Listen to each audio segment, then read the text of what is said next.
Everyone. I hope you are having a great week. So I'm going to be starting today with chapter 1, and I'm going to be going over some important concepts for you guys for this course. So throughout this presentation, we're going to be talking a little bit about definitions of violence against women. Particularly from a global perspective, we're going to be talking about different types of terminology regarding domestic violence and intimate partner violence. We're going to identify some forms of violence. We're going to identify some reasons why a person stays in an abusive relationship. And then we're also going to be talking about the cycle of violence as well. So here's how I like to explain the terminology regarding domestic violence, intimate partner violence, and things like that. So I want you to think about an umbrella. I'm a very visual person. And so if you think about domestic violence being this umbrella term, child abuse, intimate partner violence, and elder abuse all fall under the umbrella of domestic violence because they all happen within the confines of a domestic home, right? So someone might use the term domestic violence to refer to intimate partner violence. And intimate partner violence, also known as IPV, is just a much more targeted, specific type of violence between two intimate partners. Whereas domestic violence is a much broader term that could include child abuse and/or elder abuse as well. So again, for the purposes of this class, I will likely use intimate partner violence to specifically talk about violence between two intimate partners, right? Two people.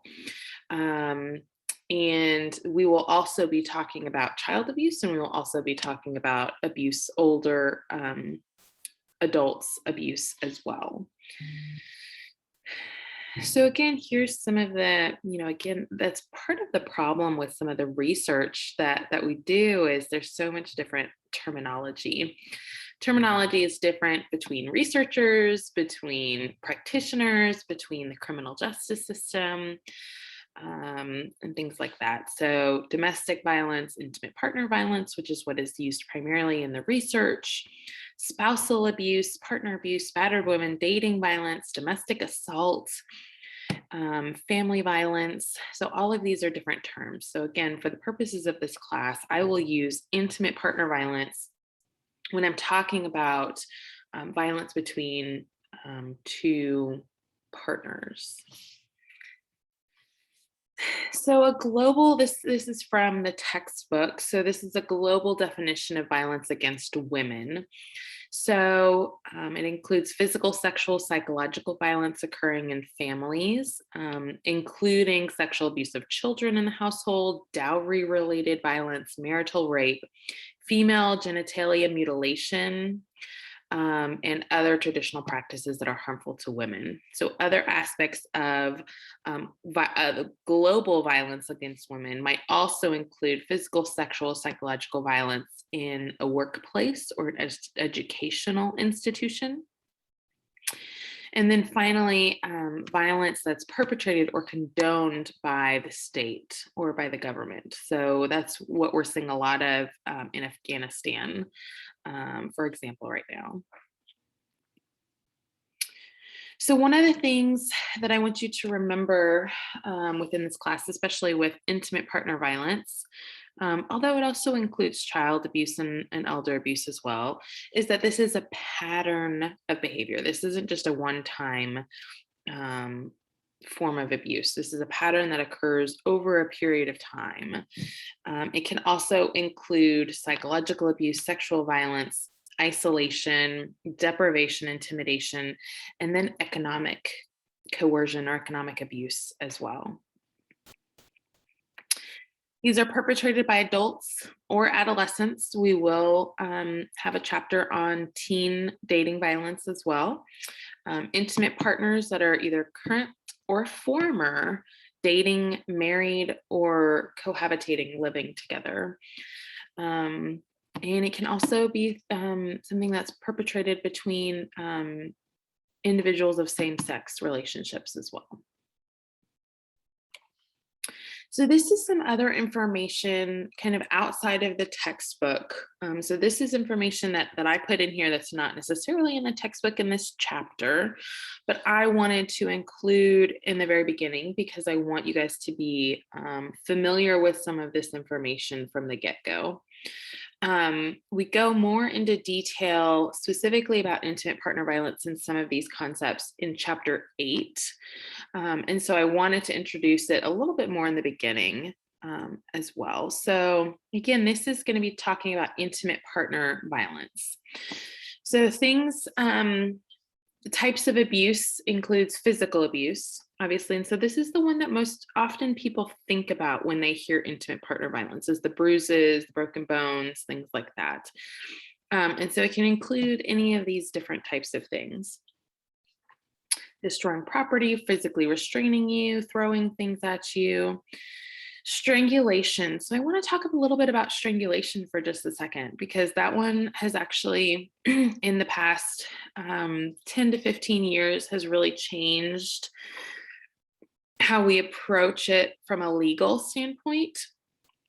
So if you think about strangulation, it is literally the process of cutting off someone's airway, right? And what happens if someone doesn't get air or oxygen to their brain? They die, or they could die, right? So that has been a much more serious offense. So strangulation has, again, within the last 10 to 15 years, been changed from a misdemeanor to a felony charge, because it is a very serious offense and a very serious thing that happens.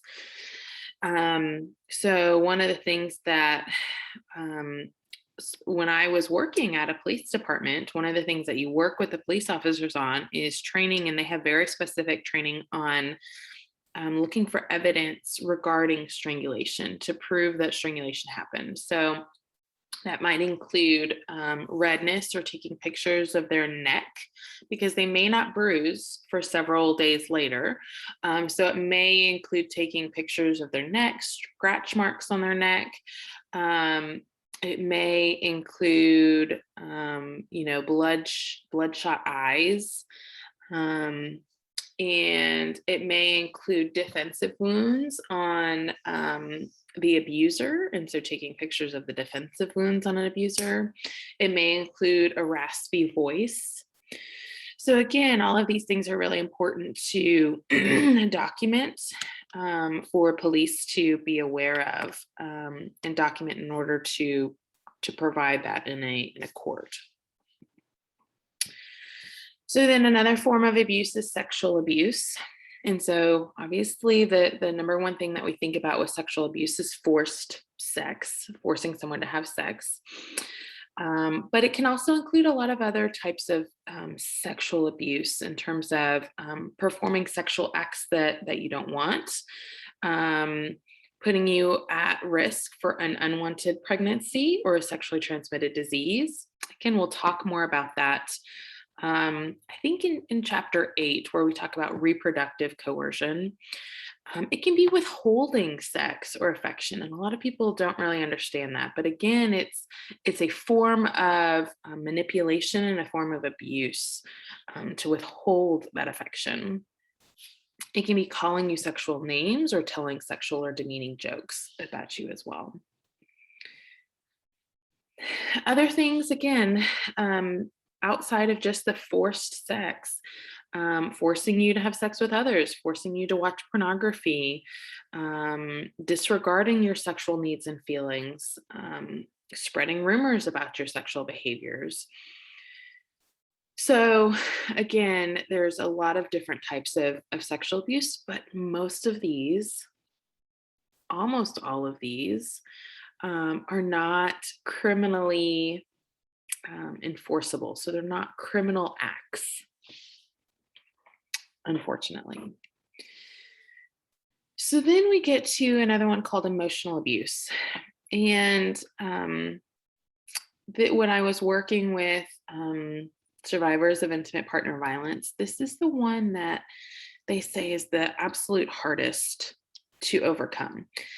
A bruise will go away, a broken bone, can be fixed, but the emotional abuse, they said, scarred them for years because it impacts their self-esteem, their self-worth, their ability to, get jobs and start new relationships and build back relationships with family members, things like that.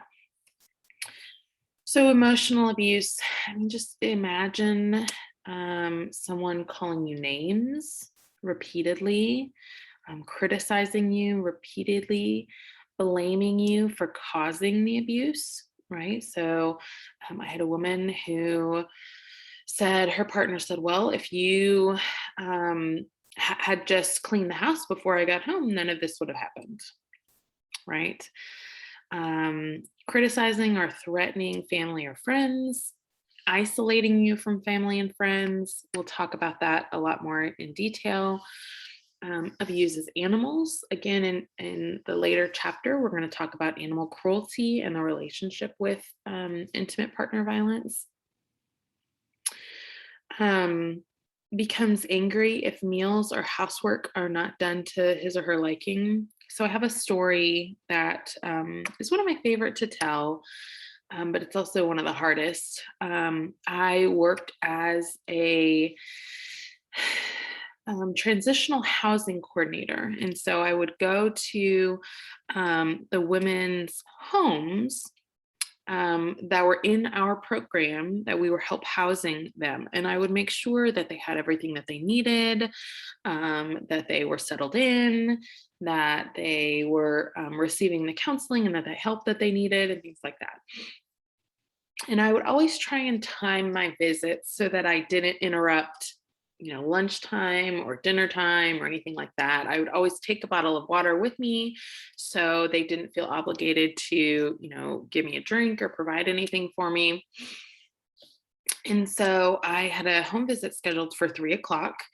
And I thought, okay, that's kind of the perfect time. It's right in the middle of the afternoon. And one of the things that I didn't realize, and I should have realized because I studied abroad in Mexico, was that oftentimes with Hispanic individuals, not always, but they may have a later lunch that is a much larger meal, kind of what we consider might be like a big dinner meal.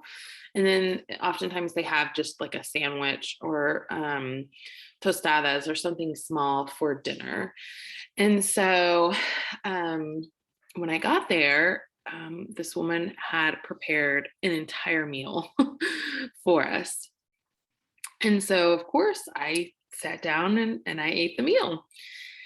And I thanked her and I told her it was so wonderful. And then we, continue with the home visit and that went fine. And then I left. Well, the next day, the Spanish speaking counselor came up to me and said, "What happened at that home visit?" And I said, I don't know. Everything was fine. She cooked. I felt bad that she cooked. She didn't have to do that. And the Spanish speaking counselor said, "She has not cooked for anyone since her husband. And her husband would always tell her how terrible her cooking is and what a terrible mom and a terrible cook she is and throw it in her face. And so you are the first person that she has cooked for." And that just has stuck with me all of these years later. So again, becoming angry if meals or housework are not done to their liking. It's that kind of emotional abuse that women often experience.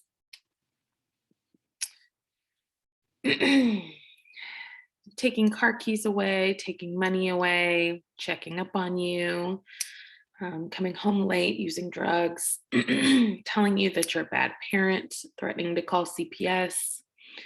All of these things are emotional abuse. And again, none of these, maybe, harassing you, maybe threatening you, you could maybe call the police for that. But without very, very strong evidence of a credible threat to your life, there's very little to nothing that they can do criminally against someone for any of these things. Europe did just, again, within the past 5 to 10 years, pass a law against emotional abuse. And so that has been really interesting to see how you have to establish a pattern of emotional abuse. And so you have to prove and show that in a court. And so I don't know if that's something that's going to be coming our way, but it's definitely something interesting to think about. So oftentimes in society, we ask, okay, so all of these things are happening. Why would a person stay in an abusive relationship? And that is one of my biggest pet peeves. You will learn, hopefully, in your practice classes that why is a very blaming question. So if you're, doing individual counseling with someone, or if you even talking to your partner or your spouse, if you say, well, why did you do that? That is very blaming, and they immediately start to get very defensive. And so we shouldn't be blaming the victim in this case. We should be blaming the abuser, right? Why do they abuse? Right? There's a lot of reasons that keep a person in an abusive relationship. And so why is a very blaming the victim type of question. So keep that in mind. And there's a lot of things that might keep a person in an abusive relationship. First and foremost might be fear. When they leave an abusive relationship, who's to say that person is not going to follow them or come after them or continue to harass them? There are statistics that show that women are significantly more likely to be killed when they are leaving an abusive relationship. And so there is a very genuine fear for their life if they were to leave the relationship. Other things might include, a lack of resources. They've isolated them from friends and family members. They have nowhere to go. It might include love, right? That their first date didn't involve a slap in the face, right? It involved a date and, charming and a long period of wonderfulness, right?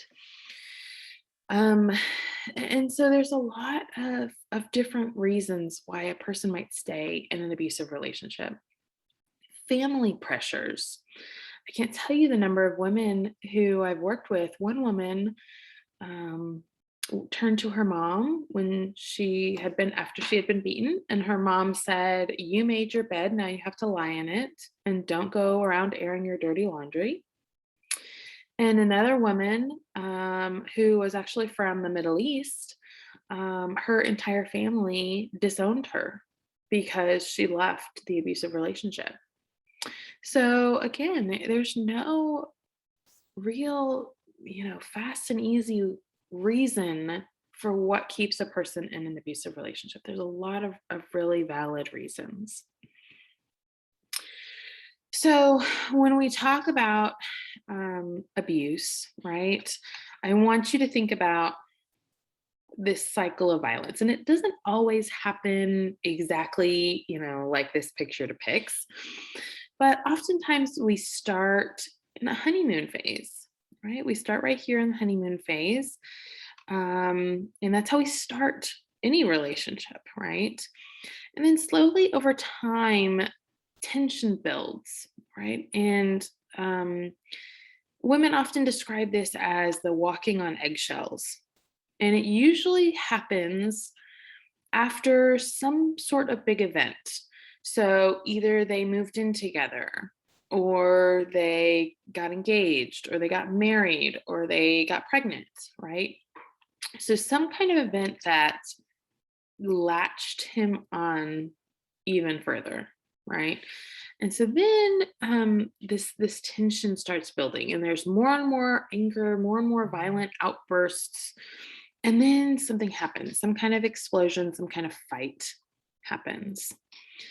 And in the beginning of the relationship, this just might be a verbal fight, a verbal altercation. And then she feels pain, fear, humiliation, and then the denial happens. If only she hadn't done this. And that's where the blame happens. And then they may say, I'm so sorry. They may bring gifts. They go back to this honeymoon phase again. They say, it's never going to happen again. I'll get help. There's hope, right? And so then something happens again, and there's this tension building, this walking on eggshells. And so this other image over here kind of depicts like the length, right? So the cycle of violence could happen over the course of 3 years in the beginning, right? They can be in the honeymoon phase for 2 years, and then something happens and it causes kind of this tension building, and it's tension, tension, tension, and then there's a big fight, and then they're back to the honeymoon phase again. Each time this happens, usually we find that the honeymoon phase gets shorter and shorter, right? And so to where eventually at some point it may not even exist anymore. But we're talking, it could be happening, the honeymoon phase, a matter of days, it could be a matter of weeks, months, it could be years. I've had a woman who said literally, our relationship was phenomenal 90% of the time. 90% of the time, it was this honeymoon phase. It was wonderful. And then it was just that 10% of the time that was walking on eggshells and violence. And so, again, if you can imagine a relationship that was in this honeymoon phase 90% of the time, that's pretty hopeful, right? So, again, if we're going back to this why question, why do they abuse?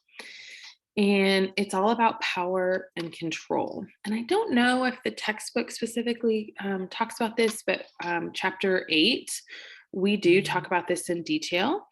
And so I want you to start to familiarize yourself with these different types of tactics that they use to exert power and control.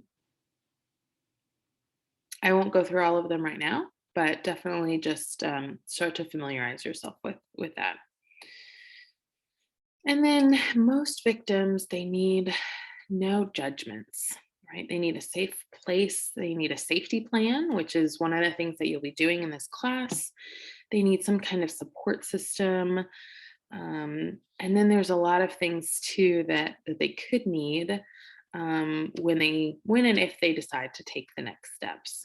Right. So we're going to be primarily talking about having no judgments, looking at support systems for victims, and then a safety plan as well. So that's a very important thing for anyone in general, but also anyone specifically in an abusive relationship. It's important to have just little tidbits of a safety plan. So you will be doing a mock safety plan with someone. So that is chapter 1 and just some extra information. I hope you guys have a great week, and I look forward to hearing more from you. Thanks.